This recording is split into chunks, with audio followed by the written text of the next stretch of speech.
अस्सलाम वालेकुम। Last video में हमने डिस्कस किया स्कूल्स ऑफ लिंग्विस्टिक का 6th चैप्टर नॉर्म चॉम्स्की एंड जनरेटिव ग्रामर, और इस वीडियो में हम डिस्कस करेंगे इस बुक का 7th chapter relational grammar, Hjelmslev, Lamb, राइक।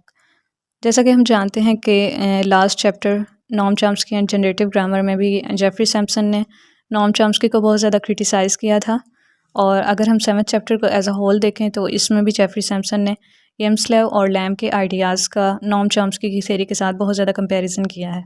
तो अब हम चलते हैं इस चैप्टर की समरी की तरफ। जेफरी सैम्पसन इस चैप्टर में लिखते हैं कि सासोर के अकॉर्डिंग लैंग्वेज एक सब्सटेंस नहीं है बल्कि एक फॉर्म है, और वो चीज़ें जिनकी लैंग्वेज में कंक्रीट एग्जिस्टेंस है वो हैं सिर्फ स्पीच साउंड और मीनिंग। और स्पीच साउंड और मीनिंग बज़ाते ख़ुद फॉर्मलेस और अनस्ट्रक्चर्ड होते हैं, और दरअसल वो लैंग्वेज होती है जो उनको एक पार्टिकुलर स्ट्रक्चर देती है। तो ये था सासोर का आइडिया, लेकिन सासोर के बाद जैसे लिंग्विस्टिक्स प्रैक्टिकली डेवलप हुई तो लैंग्वेज की बहुत सी थ्योरेटिकल एंटिटीज़ को एक कंक्रीट रियलिटी के तौर पर ट्रीट किया गया। एक डेन स्कॉलर लुई येम्सलेव ने ये फील किया कि इन चीज़ों में कंट्राडिक्शन है। तो येम्सलेव के अकॉर्डिंग लैंग्वेज में 2 डिस्टिंक्शंस पाई जाती हैं, एक फॉर्म वर्सेस सब्सटेंस और दूसरी कंटेंट वर्सेस एक्सप्रेशन। और ये डिस्टिंक्शंस एक दूसरे को इंटरसेक्ट करती हैं और 4 लेवल्स प्रोड्यूस करती हैं, जिनको उन्होंने content substance, content form, expression form और एक्सप्रेशन सब्सटेंस का नाम दिया। और येम्सलेव के अकॉर्डिंग लैंग्वेज रिलेशनशिप्स पे कंसिस्ट करती है, और इसमें एक्सटर्नल और इंटरनल रिलेशनशिप्स मौजूद होते हैं। एक्सटर्नल रिलेशनशिप डिफरेंट स्ट्राटा के एलिमेंट्स में मौजूद होते हैं, और इंटरनल रिलेशनशिप्स एक ही स्ट्राटम या लेवल के एलिमेंट्स में मौजूद होते हैं। और येम्सलेव के अकॉर्डिंग लैंग्वेज की कोई भी प्योर थ्योरी वो लैंग्वेज में पाए जाने वाले रिलेशनशिप्स के बहुत से पॉसिबल कैटेगरीज़ को डिस्कस करेगी और एक्स्ट्रा लिंग्विस्टिक सब्सटेंस की प्रॉपर्टीज़ को इग्नोर कर देगी। और जेफरी सैम्पसन लिखते हैं कि येम्सलेव के अपने वर्क से ज़्यादा वो डेवलपमेंट ज़्यादा इंटरेस्टिंग है जो सिडनी लैम्ब ने उनके वर्क में की।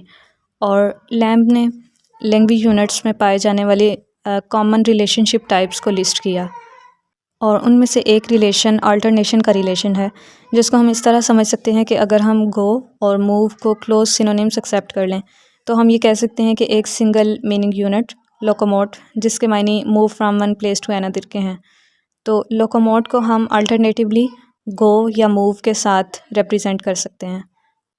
इसी तरह हम लोअर देन को हम बीनीथ या अंडर के साथ रिप्रेजेंट कर सकते हैं, और लैम्ब इनको और रिलेशंस का नाम देता है क्योंकि एक एलिमेंट दूसरे एलिमेंट की जगह पर अल्टरनेटिवली यूज़ किया जा सकता है। और लैम्ब ने इन रिलेशनशिप्स को डायग्राम्स के ज़रिए रिप्रेजेंट किया है, लेकिन हम यहाँ पर ये सोच सकते हैं कि लैंग्वेजेस के इस तरह नेटवर्क्स ऑफ रिलेशनशिप में चार्टिंग के क्या फ़ायदे हैं। तो इसमें हमें कुछ फ़ायदे नज़र आते हैं। फ़र्स्ट ऑफ़ ऑल ये कि as a general theory of language Lambian grammar जो है वो बहुत सिंपल है।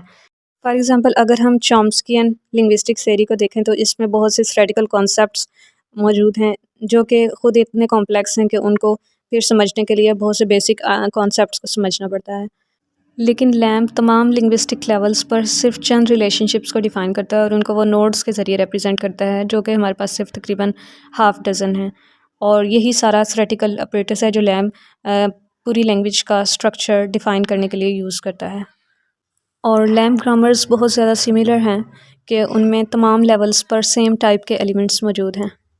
तो ये थे येम्सलेव और लैम्ब के आइडियाज़, और जेफरी सैम्पसन के अकॉर्डिंग येम्सलेव और लैम्ब की थ्योरीज़ ने बहुत हद तक चॉम्स्की की थ्योरी को चैलेंज तो किया है, लेकिन इनकी थ्योरीज़ में बहुत से शॉर्ट कमिंग्स भी मौजूद हैं।